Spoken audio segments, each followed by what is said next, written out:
Well, January is Mental Wellness Month, but sometimes trying to embrace the clean slate of a new year can cause even more issues. Yeah, psychologist Dr. Laura Saunders is here with a few tips to help us all prioritize mental health. Hello, Dr. Saunders. So nice to have you with us today. Happy Wednesday. Thank you for having me. Hello, friends. Happy Wednesday. Happy Wednesday. I feel like January is kind of like a weird month, right? Because you have like all the excitement of the holidays, then that's over, then it's cold. A lot of times it's cloudy. It's like a letdown. It could be kind of like a letdown month, even though we're supposed to be like celebrating the new year and coming up with resolutions, well, right? I heard that January, it was this past Monday, the 15th, was like Blues Day because it was the most depressing day of the year. So I agree with all those things. There's a lot of us that are struggling, right? Thank goodness it's sunny today, or I would be in the dumps because the cold gray days get to all of us. Yeah. So yes, we need to find things to do to sort of step into and embrace wellness in a period, during the year when wellness is not as evident to us. So what can we do? How can we start, even just today, if you haven't started January 1st, but today going forward to make like little changes? What I don't want people to necessarily do is pile on a lot of resolutions, like I need to do A and B and C and D. I mean, that just feels overwhelming.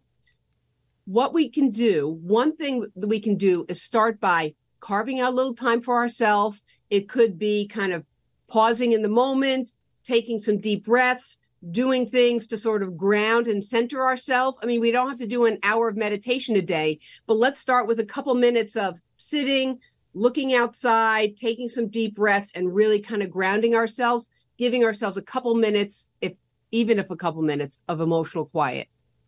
I like that. You say embrace the slow lane, right? Like I like that mentality where you don't necessarily have to be doing everything for everyone all the time.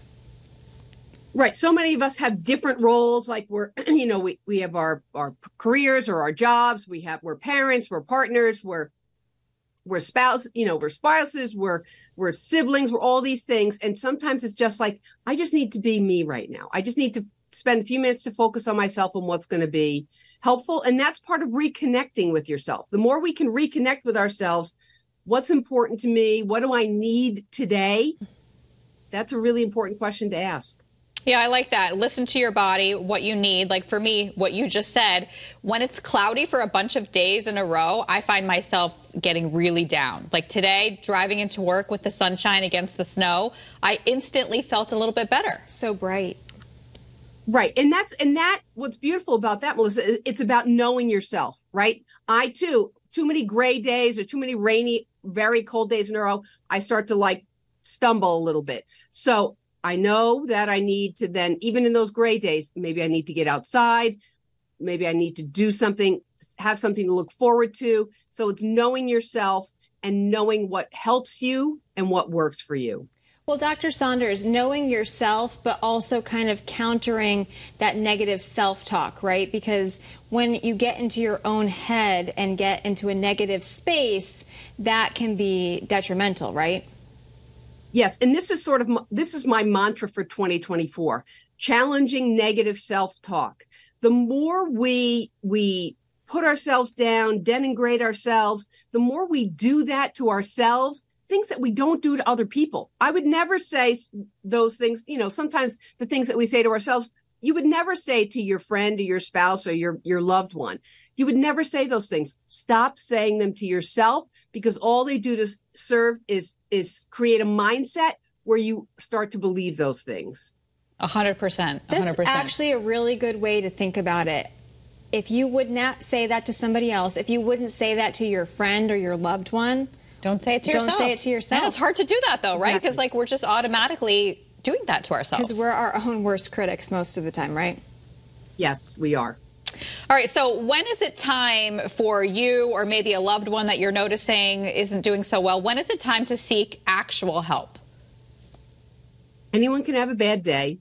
And sometimes we might have not so good couple of days, a few days. My concern becomes when it goes on for an extended period of time. An extended period of time can be weeks or possibly months, when it starts to hinder your functioning. So now you cannot do the things that you need to do to help yourself. You're not able to fulfill your responsibilities. Things that were previously enjoyable to you are no longer enjoyable. And so you start to isolate more. So when it happens for an extended period of time, you don't enjoy activities you previously enjoyed, you're not functioning the way you used to, you can't do things to help yourself, it's time to seek professional help. Okay, and Dr. Saunders, that goes back to really, again, knowing yourself at a good baseline and having that kind of information, self-awareness to kind of help yourself better if you need that kind of professional help. And it's okay to ask for professional help. Yeah. Sometimes you need that just to get over a hump. It is okay to ask for help.